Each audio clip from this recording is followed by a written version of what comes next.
গতকাল বিকেলে ছাদ বাগান থেকে এই ধুন্দুলগুলো পেড়ে নিয়ে এসেছিলাম। রাতে আর রান্না করা হয়নি। পরের দিন দুপুরে রান্নার সময় আমি ধুন্দুলগুলো বের করে নিয়েছি। ধুন্দুলগুলোর খোসা ছাড়িয়ে আস্ত ধুন্দুলগুলোই আমি ধুয়ে নিয়েছি। যে কোনো রসালো সবজি কিন্তু কাটার আগে ধুয়ে তারপর কেটে রান্না করলে সবজির স্বাদটা কিন্তু খুব ভালো থাকে। আমি ধুন্দুলগুলোকে একটু বড় বড় করে কেটে নিয়েছি।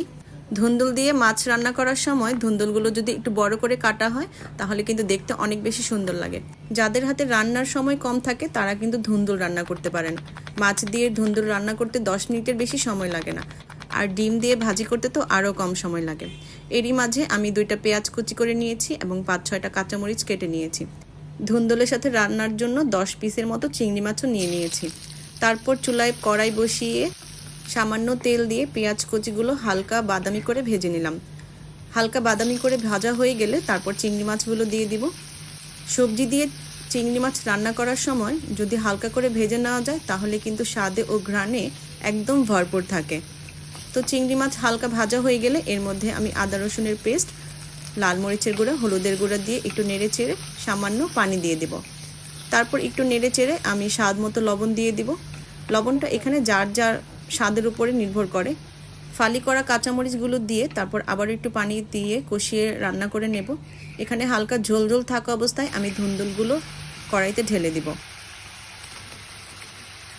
কিছুক্ষণ ধুন্দুলগুলোকে একটু ভালো করে কষিয়ে নেব। সবগুলো মশলা যখন ধুন্দুলের গায়ে খুব ভালোভাবে মিশে যাবে তখন মিডিয়াম আঁচে কয়েক মিনিটের জন্য ঢেকে রান্না করে নেব। ধুন্দুল যেহেতু আমার বাচ্চারা খায় না তাই আজকে কিন্তু আমি একটু ঝাল দিয়ে রান্না করেছি। এরই মাঝে আমি ঢাকনাটা তুলে আবারও একটু নেড়ে চেড়ে দিলাম। তারপর আবারও প্রায় 3 থেকে 4 মিনিটের জন্য ঢেকে রান্না করেছি। এরপর দেখলাম রান্নাটা হয়ে গেছে, ধুন্দুলগুলো প্রায় সেদ্ধ হয়ে গেছে। যখন আমি খুন্তি দিয়ে চাপ দিচ্ছিলাম তখন একেবারে গলে যাচ্ছিল। যারা নতুন রান্না শিখছে বা যারা নতুন রাঁধুনি আছে তারা কিন্তু এইভাবে ধুন্দুল রান্না করতে পারো। এই রেসিপিতে রান্না করলে একেবারে পারফেক্টভাবে রান্না হবে। রান্নার শেষে সামান্য ভাজা জিরার গুঁড়া ও ধনেপাতা কুচি দিয়ে নামিয়ে নিলে স্বাদটা কিন্তু আরও বেশি গুণে বেড়ে যাবে। আজকের ভিডিওটা এই পর্যন্তই। সবাই ভালো থাকবেন। দেখা হবে পরবর্তী কোনো ভিডিওতে। আল্লাহ হাফেজ।